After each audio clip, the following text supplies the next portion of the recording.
And I'm going to get our Facebook Live started. Whoa. Firing on all cylinders.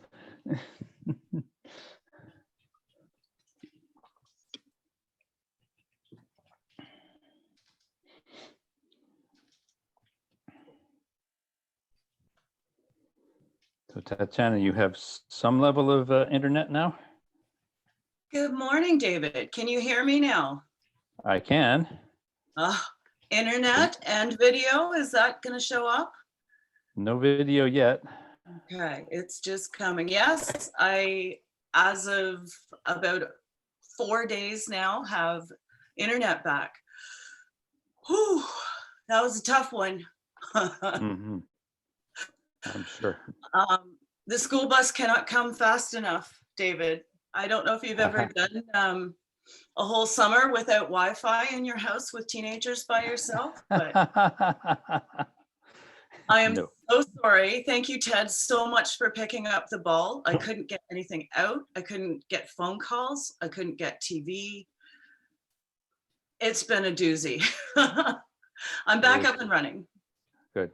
Yeah. Okay, I'm starting. I'm just going to live on Facebook. All righty. Recording? We'll keep the conversation professional now. Thank you for letting me know we're recording. I see Rob is coming in.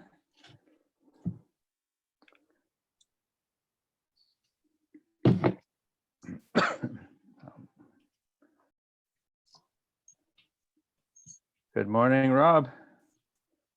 Morning, how are you doing? We're good. Thanks for joining. We're sort of waiting for all the troops to show, and so Ted is managing all of the sort of technical side, and I'll do the introductions and lead through our sort of normal schedule and agenda, and most of the show is yours.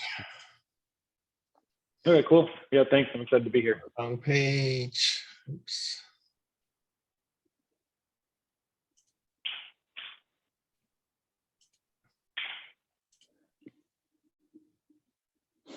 Can I share my screen? Let me just make sure that works. You guys see this? It hasn't come up yet, but there we go. Yep. Okay. We are good. Looks good. Yes, the you never know from one day to the next what the technology is going to let you do. Yeah, I know.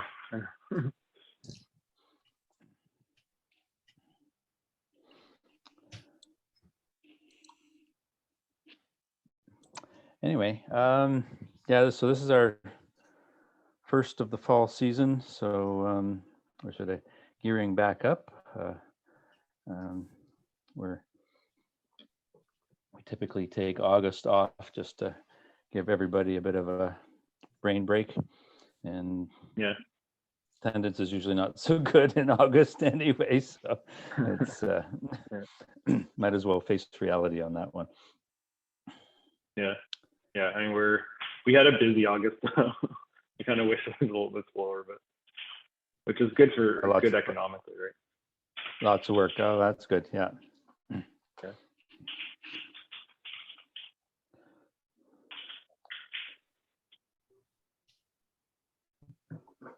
All right, we got a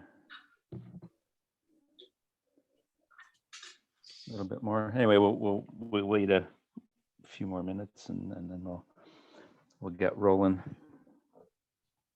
Yeah, one of the things that we've found with doing these virtually is that we can reach out a whole lot wider as far as potential speakers. We used to sort of limit it to those who could attend in person, but this has given us much more breadth in what we can present to our members. So thanks for joining from Tirana. No problem. I like Kingston. I'm there, I don't know, probably like once a year, twice a year. I guess we're not doing it this year, but we normally recruit from Queens. Like we're recruiting, okay. But it's virtual. Yeah. Right. And I gather you did stuff at the School of Business, so you've got that knowledge base of well, kind of like I'm not a real Queens grad. Like I'm a Queens Master Finance grad, so like a big office downtown. So I was. Oh, you did Kingston it for, in like, 2 weeks Toronto. Okay. over the course of the yeah. Okay. Yeah, it's one of those external Queens campuses. Yeah, Exactly. I get you. That's ideal. Now we're starting to see some faces roll in.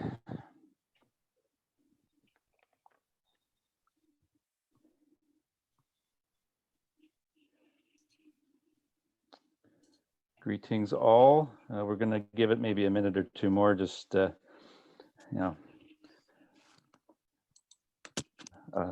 first Friday session of the fall term. Let people, let a few stragglers see if they're going to show up.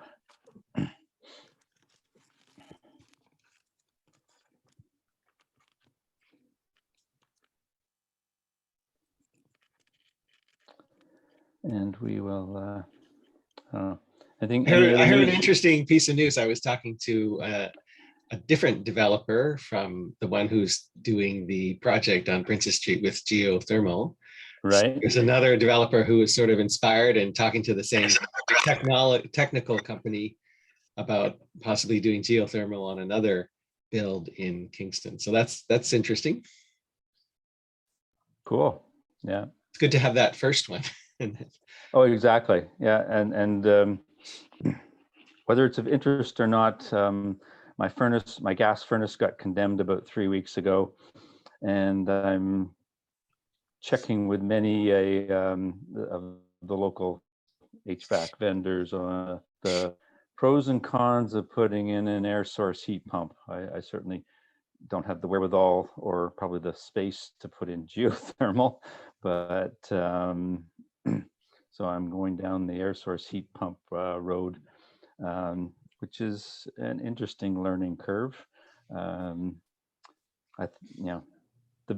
big lesson is you have to have a regular furnace as well as the heat pump, so the price about triples. So it's not for the faint of heart or those that aren't really committed. So I'll let you know where it goes. Anyway, I think we should probably, in the sake of keeping to somewhat of a schedule, we should get going. Good morning, all. My name is David Heineman. I'm the current board chair and president of Switch.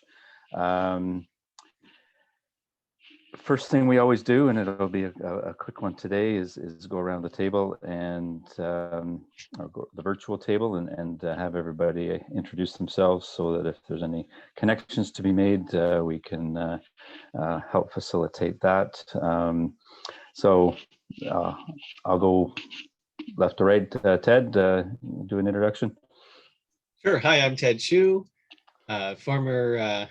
Well, I'm on the board of directors of Switch right now, and I used to be the executive director of Switch. I used to work in finance for a few years, so looking forward to hearing what Rob has to say. All righty. John. Oh, you seem to be muted, John. Bottom left. Oh, no. It looks like you're not muted, John. So maybe it's a microphone problem on your end. Microphone, yeah. How about we'll move on to Atma for the moment, and yeah. If you want to type something into the back. chat, John, that could help. Yeah. Could work too, yeah. Hey, good morning, everyone. Atma Nancham with the Ameresco Canada. We're energy efficiency, renewable energy asset development organization. Yeah, looking forward to the subject matter today and what has to be said on the subject. Thank you. Thank you. Thanks for joining. Lisa.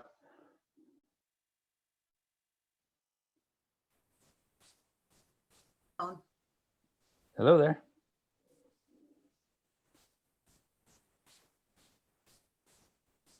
Lisa, is that what you said? Yes. Sorry. Yes. Okay, I just saw her. I saw her come up, and I thought maybe it was the wrong time. I'm Lisa Martin. I'm a small business owner, and I've been enjoying coming to these meetings for the past few months, and interested in sustainability. Thank you. And over to Spencer. Hi, Spencer Bardell, technician at Camera Kingston, electric vehicle enthusiast. Perfect. And Rosie? I am Rosie Hyde. I'm presently the treasurer for Switch, and my my day job is research funding with a large consulting firm. I live in Tamworth, And drives 2 electric vehicles. but not both at the same time. Tatiana? Hello, Tatiana Zaremba. I am the administrative director for Switch. I've attended just about all of the meetings I could since becoming a super fan of Mr. Ted Chu, sorry. Many long years. I also farm and operate a solar business, 100 kilowatts north of the city. And I can't wait to hear about the financing today. All right. And Mark Sibley? Good morning, Mark Sibley. I'm retired from Invista and DuPont, worked in technical stuff, including statistics and chemistry and data visualization. And I'm now active in 350 Kingston doing activism. And we're looking at putting the potential of a municipal solar farm for Kingston. I wouldn't mind talking about that a little later. All right. When we get to sector news, that'd be a good point. Abdul. Hi, good morning, everyone. So it's Morning. Abdul Jamdi. I'm with Kingston Economic Development Corporation. I'm the investment manager for sustainable manufacturing. This is one of the sectors the city and Kingston Active is focused on besides health and health innovation. Recently, we've been focused on developing the electric vehicle and battery manufacturing and recycling in Kingston. And happy to be here with this group to learn more. Thank you. Just as a note, Rosie and I have done some outreach to our major corporate sponsors over the summer, and that has resulted in the introduction to Abdul as we reconnected better with KEDCO. So Abdul, thank you very much for joining. Fred. Up off mute there. Good morning, everyone. Yeah, Fred Stanton. I'm business development manager with Ecosystem Energy. We are an integrated design and construction firm concentrating on deep energy retrofits in Canada and the US. Okay, you might and be the perfect target for Rob. Yeah, and very interested. I've worked for the banks in my prior lifetime, and interested in listening to your business model around the financing. Perfect. All right, and I see Dave Rowade.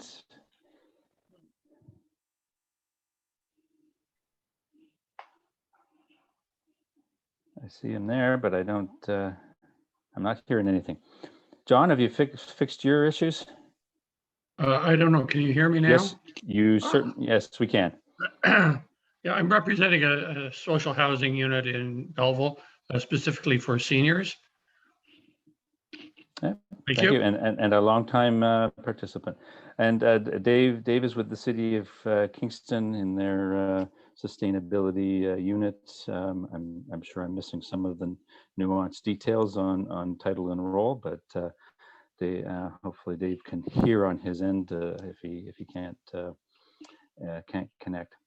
Anyway, that seems to be all we have today. So I'll move on to the next small part of the agenda. This is where we thank those who are either continuing or new members. First up is in our small corporate members, we have Kathy Ireland and Spark Center. They're sort of the KEDCO of the Durham region, and in some conversations over the summer, I think that's one of the interviews we did, isn't it, Rosie? I think we have talked with her for sure. Yes, Yeah. we certainly have talked with her. So that anyway, they have come on board as a corporate small corporate sponsor, and individual members. We have Pamela Cornell and Helen Comel, who are. I know Helen is renewing. I'm not as sure about Pamela, but thank you all for your continued membership and continued support. And I see Andrew Backus has just joined. Andrew, we're just finishing up introductions, so if you want to jump in. Hi, everyone. Good morning. Andrew Backus, advisor in economic development to the city of Brampton, and I co-lead with Harriet Waterman, the Hydrogen Working Group. Yeah, and Andrew was the former KEDCO connection to Switch, so we continue that long interaction. Anyway, now on to the main event. We'll let Rob do a more formal introduction, but my part is to sort of set the stage. Rob is the co-founder and CEO of Sapling Financial. I actually first met Rob at the Smart Energy Kingston conference, which was back in January. And he is also dealing with the company that I work for, Fire Rain in Napanee. So through the conference and our follow-on discussions, it seemed like what Rob and his company does would be a very interesting fit for the membership of Switch, and so here we are. So Sapling's a consultancy out of Toronto. It services North America.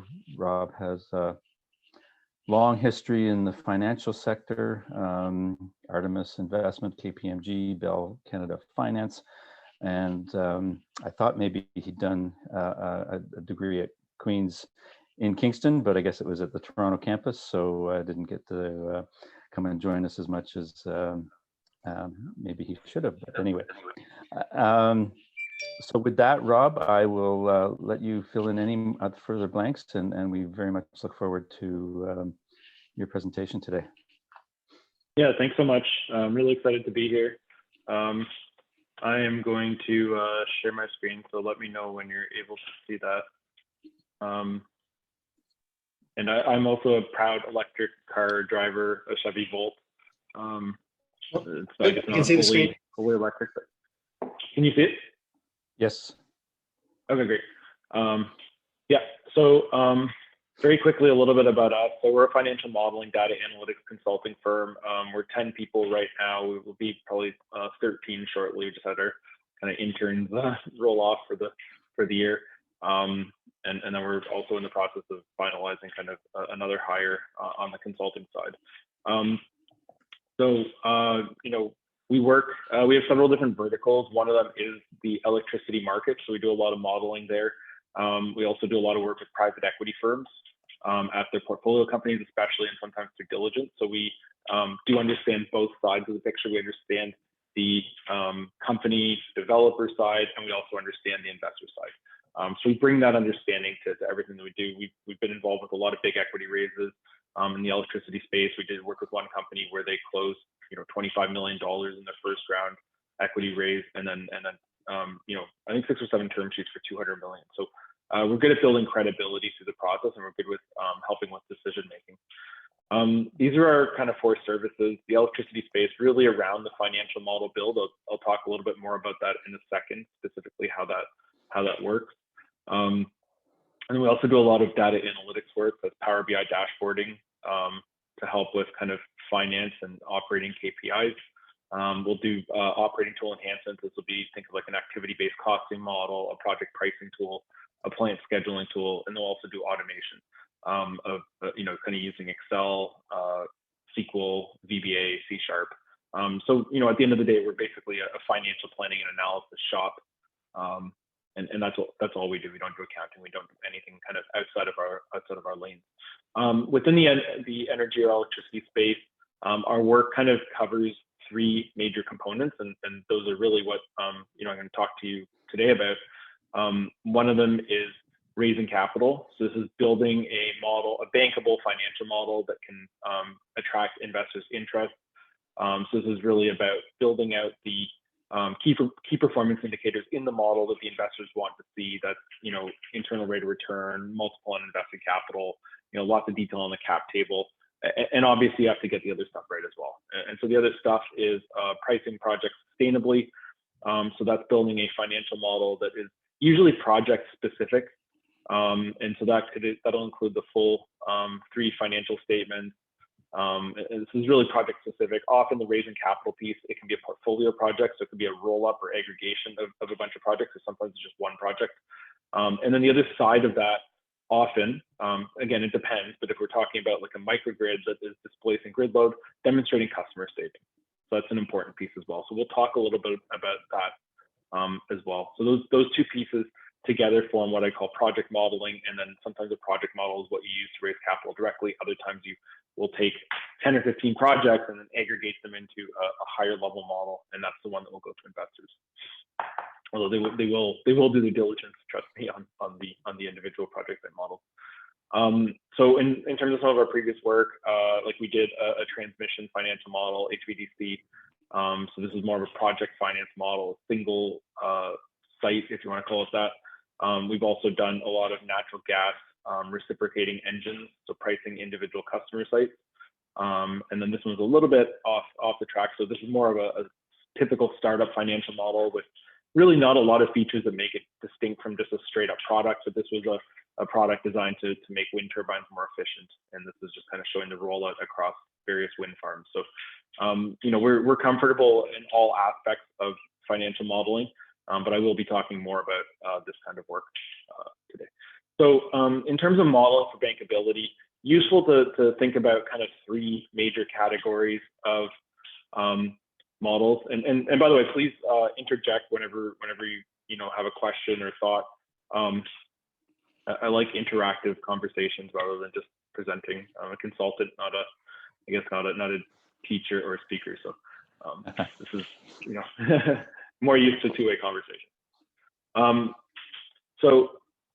Project finance is one. So this is really where what you do is you take the project and you package it in a special purpose vehicle or SPV, usually a corporation, the typical structure. And so the sponsor, the owner, developer, we want to call it, is going to be up here, and they're going to have a subsidiary, which is a corporation. And so what they do is the project itself generates cash flows. The special purpose vehicle owns the asset, whatever that is, a natural gas reciprocating engine, a wind farm, whatever it is. And then the cash flows are like debt is put against the cash flows within that project. And so what it does is it creates like a bankruptcy remoteness. So that's project finance. Balance sheet finance is one where you don't have that bankruptcy remoteness. So you basically do everything on the parent does everything. It's all at the parent level. They raise debt at the parent level, and then they create the project beneath them, but the project is not insulated through a corporation. And so debt repayment is responsibility of sponsor firms. And so in this case, the project finance, the project goes belly up. The lender's now selling the assets, and that's all they have in terms of recourse. In this case, with the balance sheet finance, they, one project might fail, and that debt tranche can then the lender can then turn against the sponsor and find something there to make themselves whole again. So, I mean, the upside is this tends to have better terms because there's more security for the lender. And then concessional finance, a third one where, really looking at financing grants and low cost debt at the project or balance sheet level. And this is typically used in higher risk, earlier stage situations. So those are kind of three categories of financial models. But let's talk about, assuming we've kind of sorted out the balance sheet aspect of it, what's involved in the project analysis process. So what I'm thinking about here, and just to clarify, I'm thinking mostly about, this can apply to the HVDC model, this can apply to a microgrid where you're displacing load from the grid, from the ISO grid if we're talking about Ontario. And so, first we talk about the project opportunity. Usually when we get involved, sales and engineering have already taken a shot at it. Sales has got some indicative understanding of what the customer is looking for. Engineering has done a bit of work on thinking about, okay, what's the ideal solution here? What's the size of the unit that we're going to put in? What is it? Wind? Is it solar? Is it battery? Is it a hydrogen engine? What is it? And then we'll come in and we'll start to build up the financial model.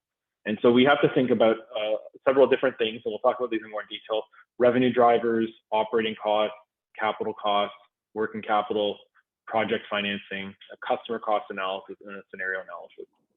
And then once we've run all this through a model, then we come up with a bunch of different aspects like economic assessment that really kind of go to different parties. And just to be clear, I will, assuming we have a bit of time, I will walk you guys through one of these models just so you have a feel for how it actually looks, because we're talking about concepts now. I want to get the concepts out of the way first. So some of the items that people look at: the NPV, the net present value, and IRR, internal rate of return, free cash flows. So this is like the cash flow after all other necessary parties have paid, the EBITDA, earnings before interest, taxes, depreciation, amortization, and then net income. And then the return on equity and return on assets, which is typically your net income divided by the total amount of equity or assets in the business. These are all things that an equity investor especially is going to be interested in. The leverage ratios and debt service coverage ratio and liquidity ratios, and you know, in particular, those are going to be things that the lender is interested in. We do recommend having both a lender and an equity provider, mostly because these projects, a lot of them they're sleepy, boring projects that take a long time to make back their money.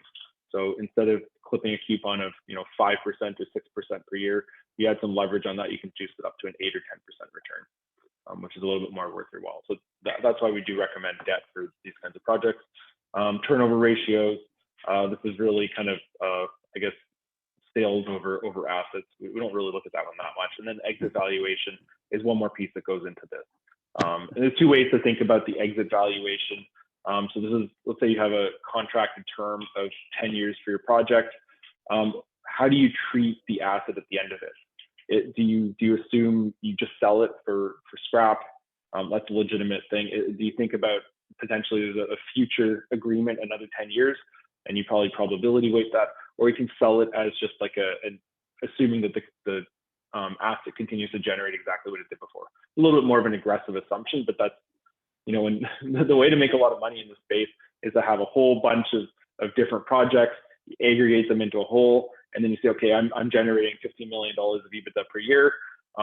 They're all in various degrees of kind of renewal or towards the end of the term or towards the start of the term, and you say, okay, 50 million of EBITDA, I want to, X multiple on that. There's a business, I'm selling it, and lots of people do that, and we're good at helping. Yep, go ahead. I just your comment about the longer term and stuff. I'm just wondering, when I worked in the sort of entrepreneur support space, everybody wanted to do the app that could roll out revenue in 6 months and all of that. Are you finding that there's more uptake and more compassion for these longer term plays as sustainability becomes more mainstream and we see what climate change is doing and all of that? Yeah. Well, so compassion, I want to say, motivates me. And, I think it motivates a lot of people, but I don't think it motivates a lot of people that we present our models to. I'll be frank about that. Yeah. Having said that, can I? Yep. Well, I was going to ask David's question in a slightly different way, which is I was wondering, this is sort of, it's going to be couched in financial terms, but I'm just wondering if the risk premiums that these projects have to pay to get financing, whether that has evolved over the years and reduced as there are more and more investors with money who are getting more comfortable evaluating the risks and some of the systemic risks which you cannot diversify away. This is relevant related to one of your comments as they decrease, for example, like policy risks and things like that. No. Not Mike. Yeah. So I think the risk premiums have come down. We were looking at kind of large. We were evaluating financial models for like a government agency, and on the kind of solar, wind, battery side, we were seeing pre-tax internal rate of returns of 6 to 8%, maybe even 5% at times. These are not super high returns. If we're looking at more of a microgrid where it's like 1 or 2 off takers, we're looking at kind of like 10, 12, 15%. These are not high returns. Like none of them are particularly high. 10 to 15% is a pretty decent return, but these are not particular. And again, like pre-tax kind of return, but like these are not high returns. So I would say the return has come down over time, part of it is certainly the growing comfort with these types of projects. I don't think they're even perceived as particularly, maybe the microgrids are, but like a 100 megawatt solar farm probably is not. But the other side of it is it's very difficult to get yield today, right? I mean, you're looking at like government bonds, 1%, 2%, 3%. Like, so it's really brought that, it's created an appetite, right? And so compassion might not motivate very many of these investors. I mean, I think a lot of people talk a big talk, but I don't believe a lot of it based on the behavior I see. But I do believe that people are motivated to do what's best for them from an economic perspective. Well, and I think I was going to say, I think a lot of people who are managing money, they have a fiduciary duty to maximize returns unless they have a specific mandate from the people who actually own the money. So they may not, like, compassion may not play a part. And once you get that financing going to, then all sorts of money comes in, compassion or not. Yeah, and that's exactly the point. Compassion was the wrong word. Look, I wish compassion was part of it. Like it would be easier to wake up in the morning. But yeah, but I think there's it's a great place to be financially. Like it's a good place to put your money because it's stable, contracted cash flows, right? Everyone wants that. Everyone wants to, CPP would love to buy, Bell Canada's like utilities that just pay out 5 or 6%. I don't know what the yield is right now, but like a decent coupon. They can't do that in the market all that much anymore. Nobody's paying. All the prices of these stocks have been bid up so high that you can't get yield. You can't buy bonds. Like they're exposed to interest rate risk, which means if interest rates go up, the price goes down. Like it's a very bad time to make an investment return on anything that's not risky. So basically growth stocks. And so, if you're a CPP or teachers or whatever it is, or even a kind of smaller pension fund or an insurer or something, you say, okay, well, I want to be able to generate an 8 to 10% return. How do you do that? This is a great place to do it. It's a great place to do it. There's tons of demand. It's like a, blue sea ahead of you. So that's why money's going to space. It makes a lot of sense. It makes sense for retirees as well. If they can access this directly themselves, then it's a great place for that. So, hope that kind of answers the question. Yeah, exactly. And so, I mean, we help with building the credibility for through this process, but right.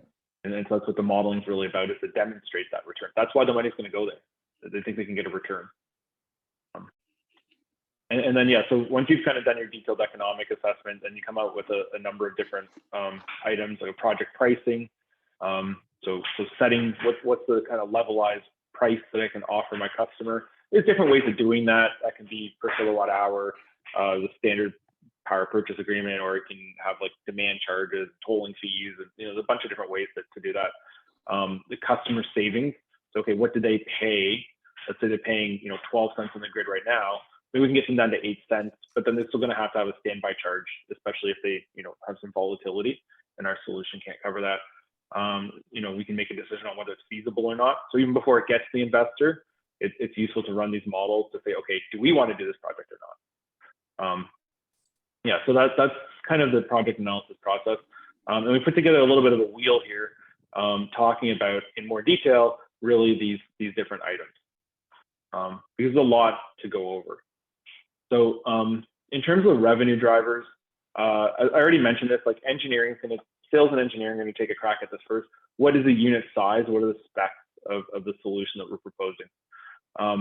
What's the project site, and what's the jurisdiction?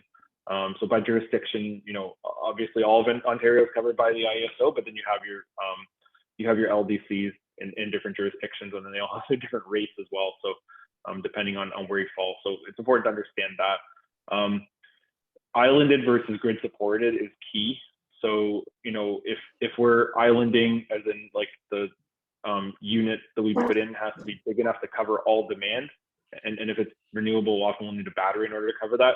That's going to be more expensive from the investors or developers side, because you're oversizing. You're basically giving more than they're usually going to pay for. If it's grid supported, then what you can do is, if the load curve has the company, usually doing 1 megawatt, and then they spike up to 2 megawatts every now and then, or even 3 megawatts, but it's pretty intermittent, then it's better to have like a 1 megawatt engine fitted to that. That thing's in use 95% of the time, and then the grid takes over for those small situations, right? So that comes back to the comment about usage patterns, capacity utilization, and then think about shutdowns and curtailment as well. Whatever unit that we're installing, you can have redundancy, but that comes at a cost. You can have 2 or 3 of them, but there's probably maintenance. So when do we do that? How do we do that? Again, that's going to argue in favor of being on the grid to cover those periods. Rob, Yep. another quick question on the grid connected. There's lots of conversation about how the Ontario grid network will meet the competing demands of a stable, large infrastructure, the old way going only in one direction versus this going in two, and meeting those demands of intermittent sustainable energy. So are there more barriers to doing grid connected than to doing islanded? Yeah, I mean, like our experience has been that the grid doesn't really want this kind of thing. Like it usually puts like expensive like interconnection fees. So that's the big challenge, is like a political challenge almost, or certainly a bureaucratic challenge. But I mean, our preference as people from the finance side is, we want a project that makes money. So we're going to recommend it, but frankly, it's not our problem to convince the LDC to allow the interconnection. So it's easy for us to say about it. All right, thanks. Yep. So you get your revenue drivers. You also have, and one thing to note when we're doing this modeling, so when we do modeling like this energy efficiency model where we're deploying a product to wind turbine, this is all like pie in the sky. Like it's there is an element of reality to it, like if there's a contracted aspect. Usually there isn't. But when we're doing this kind of modeling, it's contracted. Everything is known. So the modeling is much more precise. So you have to be that much more accurate with it, because your competitor, if there's 2 firms putting in the same bid, they all have the same inputs. They have roughly the same, capital expenditures, the same operating costs. And so they're all competing to figure out who can offer the lowest price, right? Without shipwrecking themselves. Rob, Yep. which modeling are you using when you have all the information? Sorry, Which modeling are you using? You said when you have all the information? Well, I was just saying that like this is much more certain. Yeah, which modeling, which financial modeling are you using when you're most certain? Go back. Well, I mean, this electricity framework. You pointed back a screen. Or is it well, I was just saying. Is it concessional or the energy efficient strategic model? Which of the? Well, I mean that's a separate question, right? Okay, I'm just wondering which. They're all contracted. Yeah, they're all contracted cash flows, so that's a matter of choice from the developer side. Right, but you can choose which kind of model that you are evaluating by when you have all the information. Is that the concessional finance model, or is that a balance sheet model? You're doing it, you have 3 options, right? Am I understanding? It really comes down to what the developer wants to do and what the developer can pull off. Okay. Right. So that's a decision to make. It's not really we can recommend on it, but it's not really our decision. The developers and the bank comes to them and equity investors, and they all, you see what you can get away with. Ideally, if you're a developer, you want the project finance with a really low interest rate. Probably not going to happen, but that's probably where you're going to start, right? To cut your downside. And how much do you think on the ROI? Like you're talking about some really low rate on returns, 8 to 10. In my case, I'm up to 21 for smaller, 21% on my rate of returns to my investors. Do you think this modeling is what's bringing down those rate of returns, or is it that you're including such a more vast array into your balance sheets of expenses and details? Well, I think is your unit like 100 kilowatts? Yeah. 100 kilowatts? Yeah. I mean, like what happens is as you go up the size spectrum, it really just hammers the rate down, right? Because the cost to administer these things, like from an investor side, like a lot of them aren't, they're going to struggle when you're doing it yourself, and I know this from building models myself versus, having kind of a big team working on it, like your efficiency as you get bigger starts to go down, right? And so if you're able to pull off 100 kilowatts and get a 21% IRR, like that's excellent. But I think if a third party investor came in managing a big team, they wouldn't even look at the 100 kilowatts because they know that their startup costs are going to overcome that. So they're going to get squished down to 8 or 10%. So 7 years down the road for me, operating and keeping that for the investors. I think there's a whole other different, like there's different ways of putting all this in. I'm so interested in what you're saying. I have so many questions for you. Forgive me. Keep going. Yeah, no, but that's what it is, right? Like you're not competing against the ones doing this work. At 100 kilowatts, most of them are like, we might touch 1 megawatt, we might not. A lot of them are like 5 megawatts and up. A lot of them are like 25 megawatts and up, right? And so you're in a space where, sorry, that presents such a wonderful case for, like, we still have the same amount of administration to go through as the 5 megawatts, right? The smaller ones. So it creates such a great argument for what you said earlier of the smaller ones grouping together to get that financial rate of return back up for larger projects. If we group together the smaller commercial projects locally, it gives a nice bridge from me to you. Yeah, if you can find a way to get the cost down, then you can probably keep generating that 20% IRR on that size of project. Oh, it goes up. But most developers haven't figured out how to do that, so they just don't do it. They should talk to the farmers' wives. So that's kind of why I give those numbers. Like we wouldn't be bidding on like 100 kilowatt. Like we'd probably come in at 500, be like a very, very low end. So that it's just because of that cost. Like it's the same thing with like M&A. If I'm going to buy like one-man dental practices, I can make a ton of money because there's not a lot of competition. But I got to get my due diligence costs down. I got to get my integration costs down.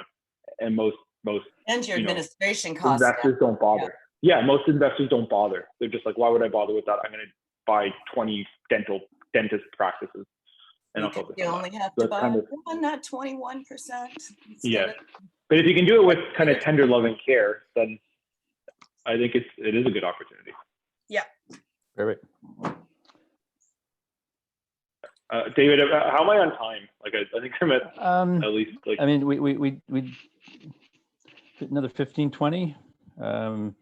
We do some sector news at the end, and any other Q&A that's not happening during the presentation. So I'd say we're still good, depending on where you are. Okay. Yeah.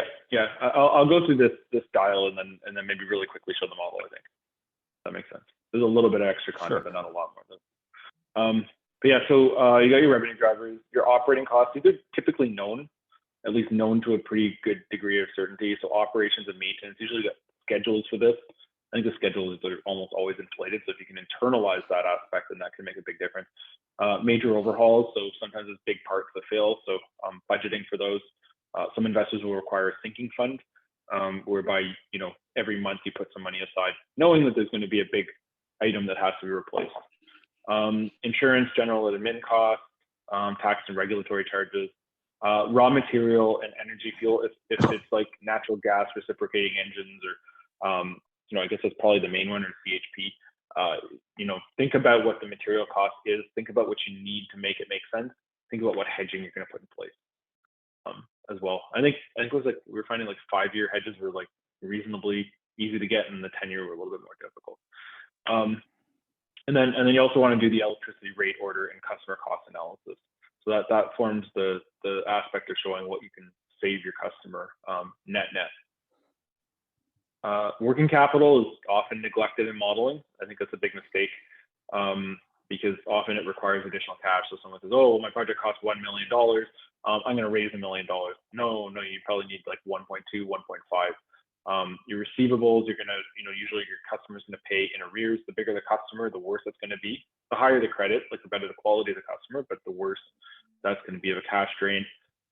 Payables, often if you're small or starting out, you're going to get worse terms. You'll have to pay in 15 days to 30 days versus maybe 90 days in the receivables.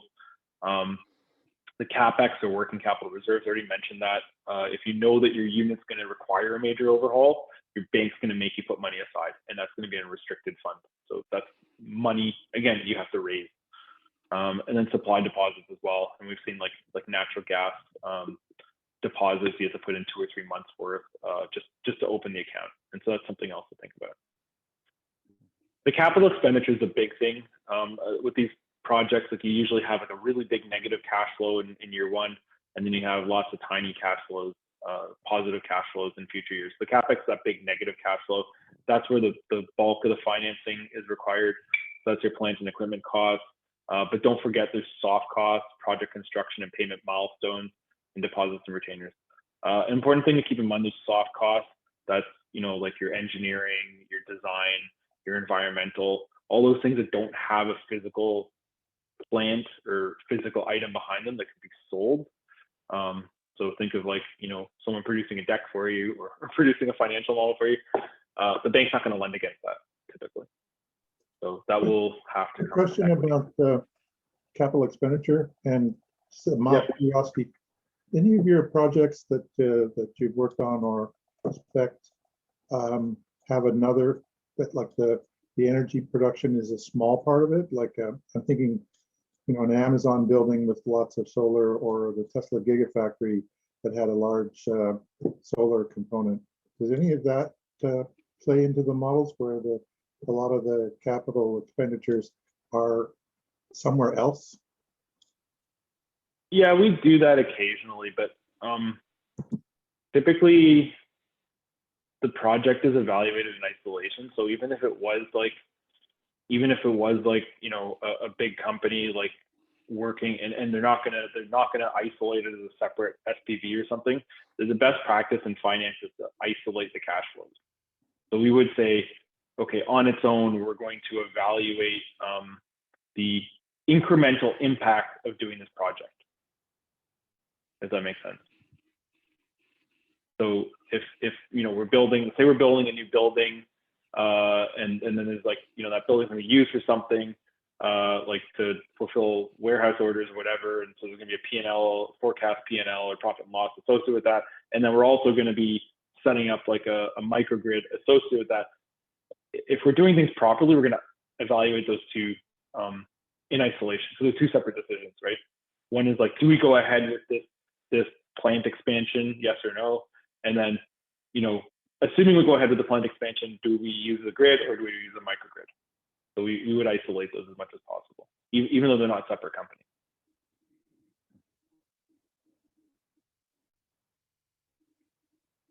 Yeah, so CapEx, project financing. So we've already talked a little bit about this. How are we financing this project? Equity requirements. I talked to someone last week. He was like, "Oh, I want to be a developer. I want to build out." And this guy was like, you know, I think like early 70s. So I was a little bit shocked with it. He's like, "Oh, well, how much capital do I have to put in?" And I was like, "Well, you know, if you want to do that 5 megawatt project, at least $500,000. You're gonna have to put in some of your own money." He's like, "Oh, I'm not that interested in that anymore." I was like, okay. You are gonna have to put in, if you're developing a project, you're gonna have to put in some of your own money. It doesn't have to be everything, and then on top of that, there's going to be equity that's provided by third parties. That will cover at least a good portion, as if the soft costs are pretty much 100% covered by equity. Working capital probably covered by equity, or at least, you know, bridging the initial losses. The debt proportion cost, you know, you can probably borrow 50, 60, 70% against the hard cost of a project. You want to get as much of this as you can at as low of a rate as you can. Ideally, you can pick up some revolving credit as well to help you through some of the difficult periods, but I think that tends to come a little bit later once you've built some trust in the project. Follow-on funding as well. This is usually where there's a portfolio of projects or like a follow-on project. Like, you know, one of our clients built like a 1 megawatt microgrid, and then their customer came back and said, "Oh, actually, I want another 1 megawatt at my other site." So that's kind of follow-on funding. And then don't forget the financing commissions and costs. You know, you might go to an investment banker, raise $5 million, but they're probably going to take $500,000 out of that right off the top. So you have to over raise in order to you know, meet the capex. And then once you've built that model, you're probably going to want to do some sensitivity and scenarios.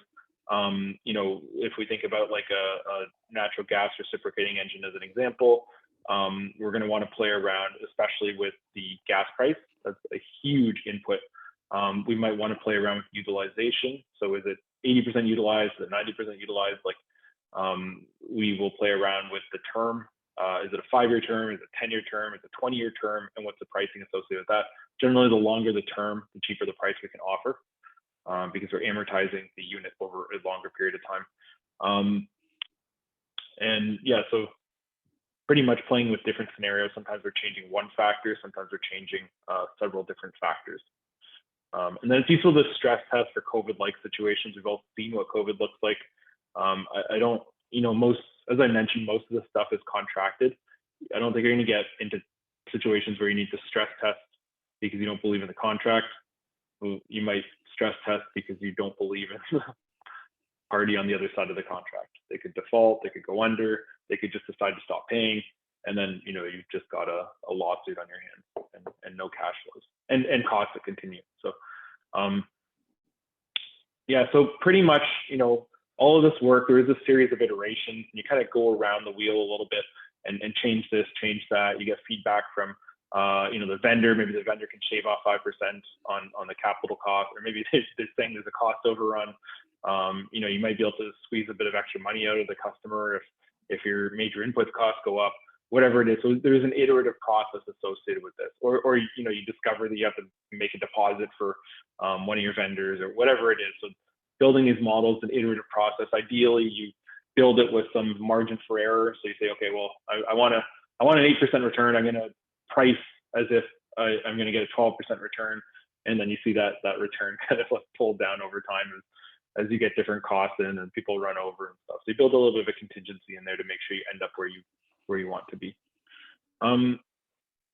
Yeah, so I thought I'd really quickly show you a model just to get a feel for the detail that, you know, that we do and that we think you want to do in order to build credibility. So this is an individual project model that we built here.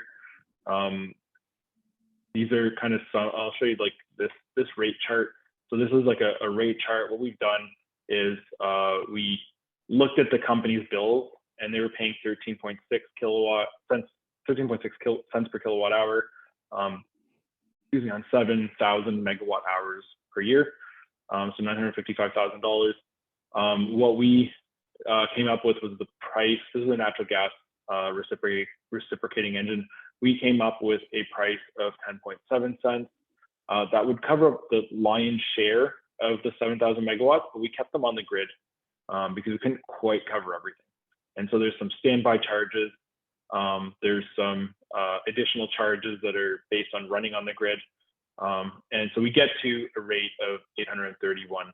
So that works out to, you know, you go from 13.6 cents to under 12 cents, right? And so you can see here what makes up that the reciprocating engine that our solution is, you know, 10.7 cents, and then there's a few other items that get us up. So it's really important to have a very strong understanding of on an hour by hour basis what goes into the electricity cost that the company's currently paying, and the residual costs will continue to pay. We've broken this model into two perspectives. One is company or our client's perspective, the developer. The other is the customer perspective, so the off-taker. And so everything that's blue is changeable by the user. And so those are inputs. So you can see lots of detail here, like what are the unit specifications, what are the capital costs associated with them. We have heat rates associated with each of the different sizes of the engine. So you can see the 435 kilowatt was the smallest engine we would evaluate. And this is a smaller developer too. And then we kind of, you know, we build out like a whole bunch of the costs associated. These are more capital expenditure costs. We look at like dollars per megawatt hour charges and monthly charges. Operating and maintenance, we have several different kind of methods of percent of capex per operating hour per dollars per kilowatt hour. This is a big input. After the natural gas cost, that was probably the next big thing. Major overhaul. When is there a major overhaul? The unit and how much is that? And we have some inputs associated with the loans. we give a couple of options for how to do that, a balance sheet and all this stuff. So this all rolls into these financial statements here. So we have like a detailed income statement showing where we're making our money and where we're spending it. So you can see it's 100% from kilowatt hours sold, and then energy costs were the big piece, and then monthly charges and operating and maintenance. And we have like an income statement, a cash flow statement, a balance sheet, and a free cash flow. So now in terms of the free cash flow, I mean, these are the metrics that the investor is looking at. So you can see with this project, from the developer's perspective or the investor's perspective, it actually loses money on a cumulative discounted cash flow basis. And then it peaks positive at the end. This was an early project for our client, so they were still very aggressive on price. We talked about terminal value. So at the end of the project, there's still an engine. Is it renewed? We're not assuming it's renewed. So we're assuming a bit of a salvage value. So assuming you can kind of sell the unit or redeploy it to another client site, your project turns positive. So this is a viable project. Most investors don't like to see this, but for the first few, if you've got good modeling and you've got a good rapport with the investor, they'll accept this kind of project. And so, you know, and this is a 5-year term, so a little bit less viable than a 10-year term. And we probably would have gone with a 10-year term, but you can see the payback period is 5 years. The net present value, $300,000. The levered IRR, the unlevered IRR is 16.2%, which is a decent one, although terminal value dependent. We don't actually make cash. It's all based on this assumption of what happens at the end. But once you add that leverage on it, that's 67%. The leverage makes all the difference on the return that the investor is able to realize. So the numbers I gave before. Leverage a bit more, yeah. Rob? Sorry? Could you explain that leverage? Is that just that end evaluation at the end of what you're going to do with it? Is that all leverage includes? Leverage is the levered IRR is the return the equity investor realizes. Unlevered IRR is the return that all investors realize, so debt plus equity, right? So levered IRR is based on chipping in a lot less money at the beginning because debt covers it, and then, you know, as you pay down that debt, realizing, you know, I mean, I guess you realize the same cash flow as the debt gets paid down, like towards the end of the project, but you put in less money to begin with. So if you put in, say the project was $1 million, you put in $600,000, the lender put in $400,000, you only put in $600,000. And so once you paid off the debt, all those cash flows are owned by you. And so the return, if you were thinking about like a stock return or a bond return or whatever, the return is percentage-wise much higher because you put in less to begin with. Okay. This structure is actually very funny, where they had like they're pouring like almost 100%. It was a very funny structure. Could you also give me just a little bit of perspective on the size of this project? Like what are we talking here energy-wise? This is huge, right? So I think it's a 1 megawatt. I think we have a 1 megawatt engine. 7? Yeah, it's a 1 megawatt engine. Okay. And then times 8760, right? Times the number of hours we actually use. Rob, depending on when this project was started, does your model include carbon pricing? Yeah, so this, I mean, we don't scrub all our models that often, so this is a little bit older. As we worked with this client, we ended up building in the carbon price. Yeah. Okay. And then it was a question of who paid the carbon price. And so I'm assuming an unknown in all of these is the fickle nature of policy and, you know, the current election and what that might do to carbon pricing and all of that stuff. Yeah, exactly. So you would run that as a scenario, right? You would say, well, I think it's going to be this amount, but it could be as much as this amount. And then you bookend it and you say, okay, well, based on the worst case scenario, in order for me to achieve the IRR that I need, I can't charge 10.7 cents. I'm actually charging 12 cents, right?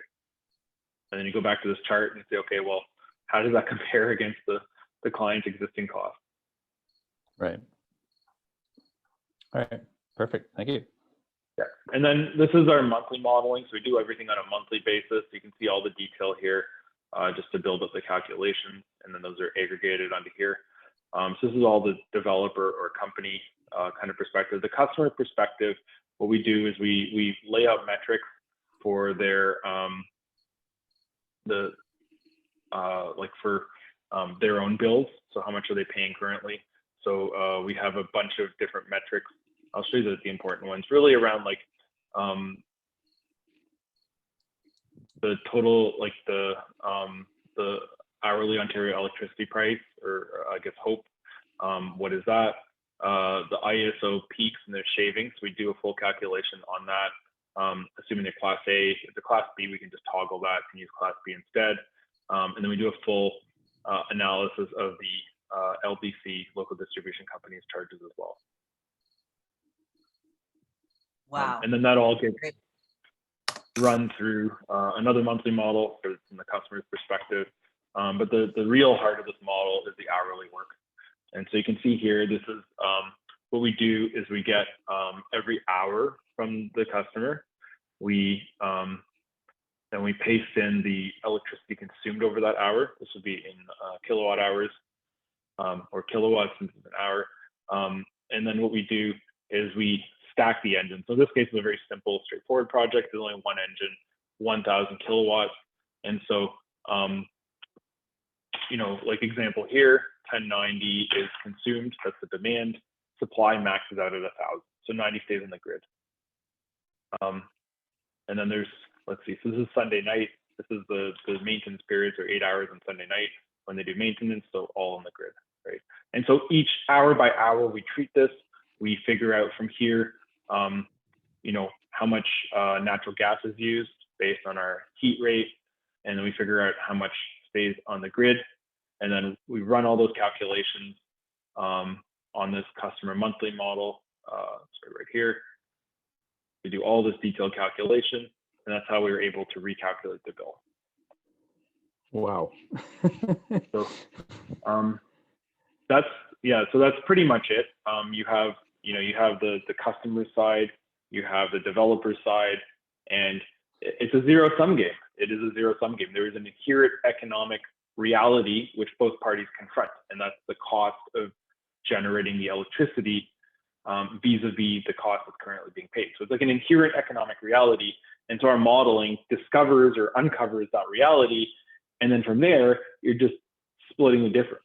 So if our developer wants to charge more, then there's less savings. If there's less savings, the deal doesn't go through, right?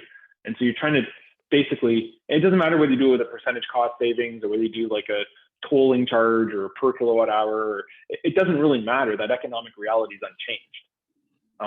All you're doing is splitting that economic reality, the inherent savings from doing the microgrid solution vis-a-vis the grid in different ways. So yeah, so that's pretty much it. I could probably go on a lot longer, but cognizant of the time. Oh, I'd really like to hear more about buyout pricing. That was so good. Thank you so much. No problem. Any further questions from the group today? Maybe I could just ask another question similar to the previous one that I asked. So in the building construction industry, I learned last year, a couple of years ago, that there are certain people, the financial analysts who do these spreadsheets like you do for building construction projects, who are recognized by industry and by banks or whatever to be experts, to be good at estimating the costs and risks of building. So how is that? I mean, that's probably something that you have to do as a company, is over time build up your reputation as somebody who can provide pretty sound financial estimates and forecasts. But is that something that what's the process of over the years gaining credibility? What are some of the things you do to earn that credibility over the years so that people can do bigger and more risky projects using analysis? I mean, it's like, to be honest, there aren't a lot of financial modeling firms out there. Like there's Marquee Group, which is more of a training firm, but they do have a consulting wing. And then you have the big four, like KPMG, Deloitte.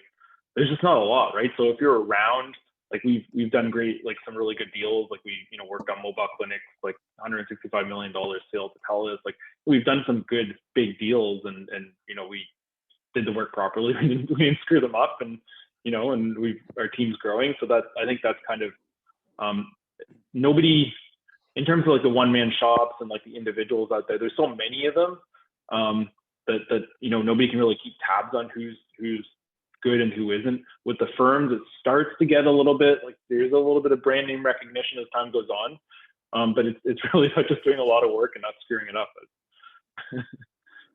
I'd say that's how you build up the credibility as any professional, right? And I mean, you know, I think we're getting a little bit known, but like it's, you know, there's not like at the end of the day when we present, like show the cases, I walk through the models, and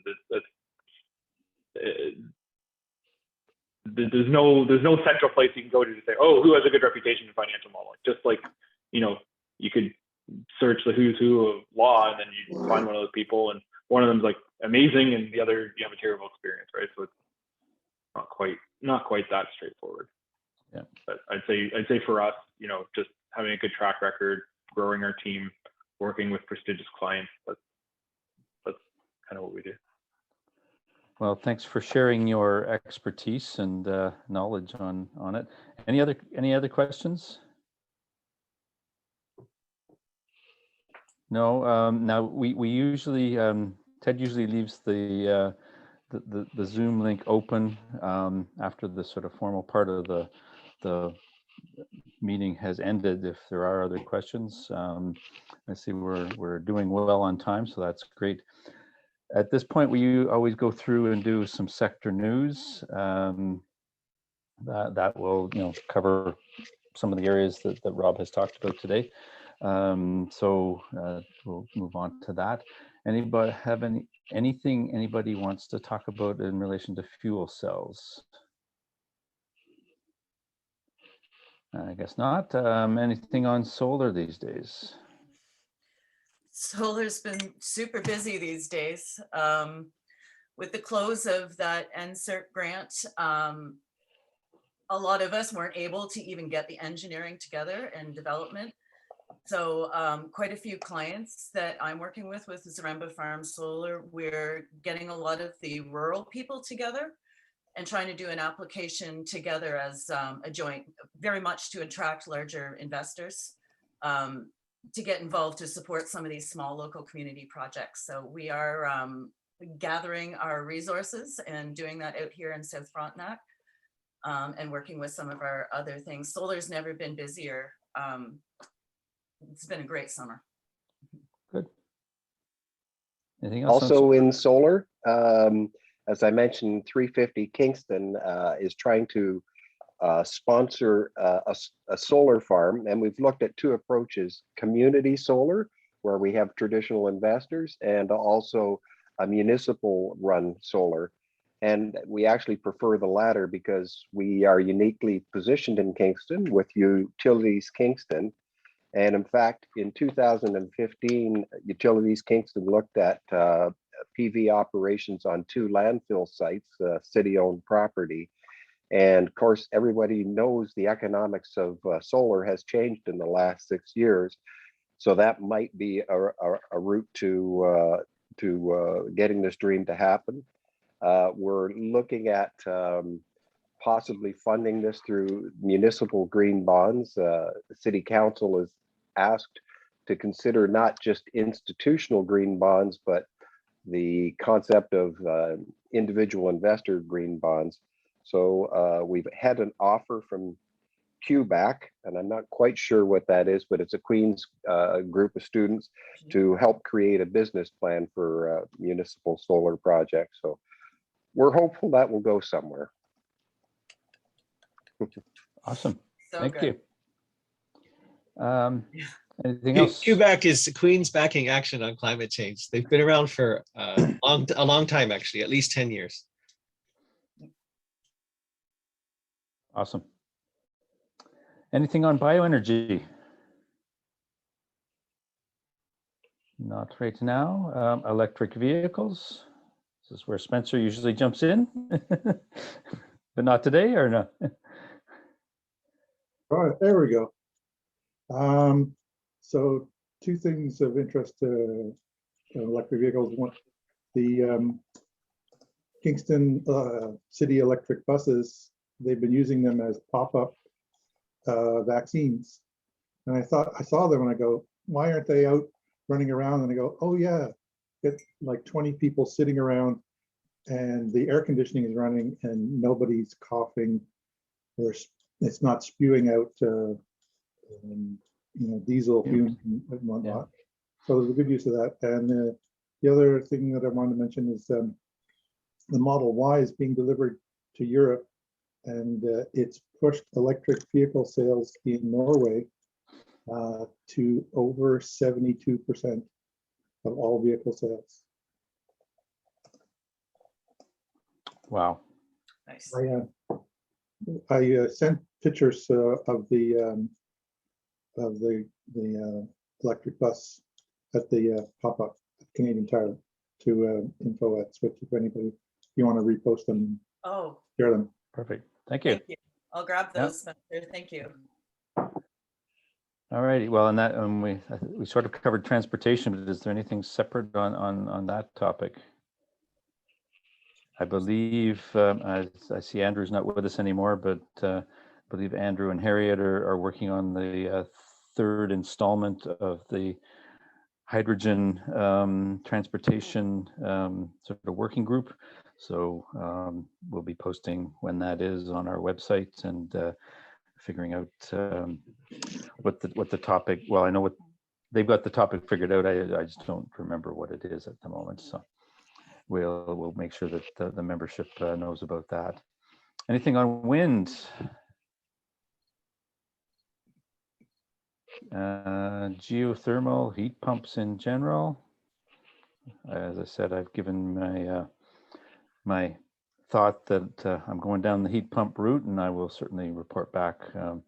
Maybe if there's enough meat on the bone, it might be worth a session at some point to tell you my journey of figuring out whether a heat pump is the right thing to do. Water power. Education. Conservation. We're moving through this fast. Green building. I suppose on that, I'll use that as the place to plug next month's speaker. We have Natasha Pearson from Podium Developments, and she's going to be talking about geothermal design and construction. So it's both green building and the geothermal. And they're doing that at 575 Princess. So we're going to have a demonstration site of geothermal in a commercial operation, or at least a is it a residential building? That's great. Ted? Commercial building. It's a commercial, I thought. Yeah. Yeah. Anyway, here, I think. so stay tuned. That is October 1st. So as usual, we do the first Friday of the month.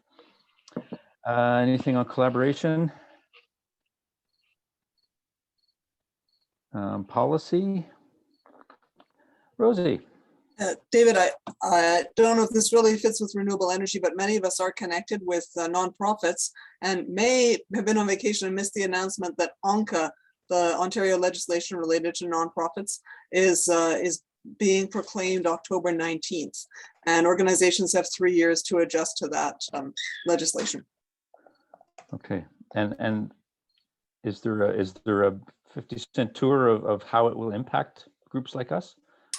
The ONN, the Ontario Nonprofit Network, is probably a good place to look for that information. I haven't dug into it myself yet. Okay, thank you very much. We'll obviously have to be getting versed in that. And finally, anything else on the sustainable energy side? I have a question to the Brain Trust here about the last 3 topics. I'm trying to find a source for how sustainable a building is the taller it goes up. I've run into a few very different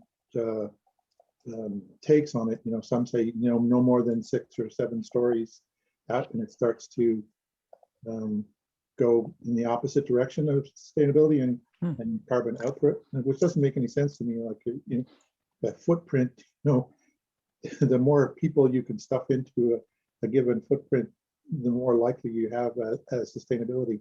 Is there anything that anybody knows about that? From so Spencer, at about 6 stories, there's a bit of a jump because you have to switch from wood frame to steel and concrete. So there's the cost goes up in a jump around 6 stories, and then the cost per unit starts going down again in terms of construction. So because then you start recovering the economies of scale. So that there's that. If you were talking about 6 stories, there's that transition that then is maybe affecting things at 6 stories. But I think otherwise, in general, the energy efficiency should improve the more units you stick together. So from a financial standpoint, you know, and also taking into the fact that we need housing, the more housing we have, the lower the cost, the more affordability the housing is, that it would make sense to go high. Lower buildings, you know, to get away from the heritage people's, you know, can't build anything over this height sort of thing. I think whatever, you know, the current building technology and regulation, I think it's 6 stories for wood frame building. So if you just build a lot of stuff at 6 stories, I think that will help the reduce the greenhouse gas footprint and also avoid the steel and concrete for higher stories. And if you want to go higher, then you have to jump up way past 6 because there's a hump in the finance in the cost of the building once you switch to steel and concrete. So that's one thing. The other thing is location, you know, because that affects transportation in the long run. So yeah, I want more people downtown, but you know, I'm part of a business that's downtown. I'm wondering if hydrogen is going to change that, you know, like you know, steel and concrete made with hydrogen rather than fossil fuels. Anyway, thank you. Yeah, only if it's green hydrogen. Right. I see a few people come on at the end, so why don't we go back, and because we're pretty much wrapping up, go back and we'll let them introduce themselves just in case there's anybody wants to say hello or see if they want to say anything. Sarah, do you want to unmute and tell us who you are?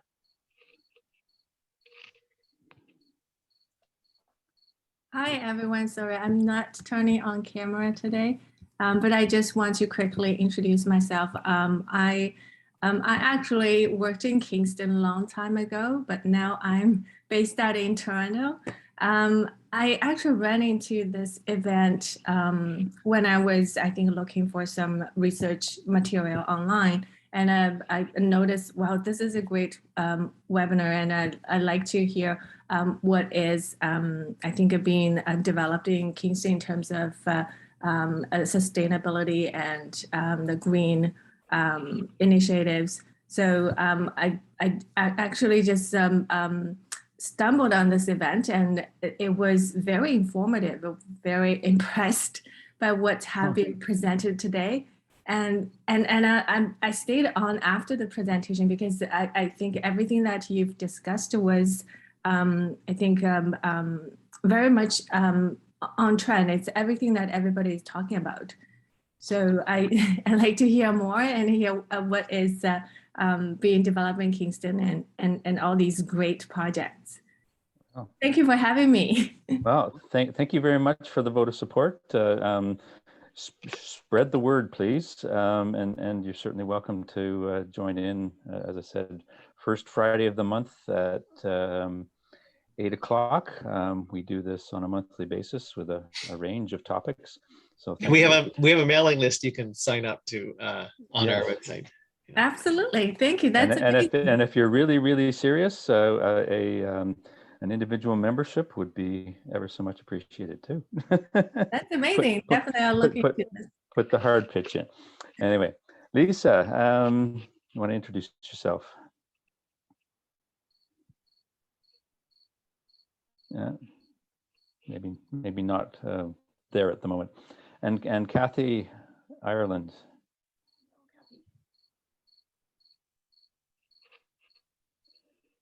Oh, I guess they're listening in the background or whatever, and not. Anyway, I'd say that is David. I'm here. Oh, yes. hello, Kathy.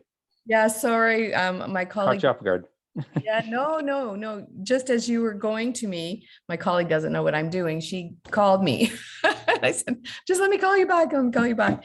Yeah, so I'm a new member with Switch, and very much to what Sarah's was saying about running into Switch. I ran into Switch during COVID last year and was very impressed as well to the topics and the quality of the threads of conversation that were happening here.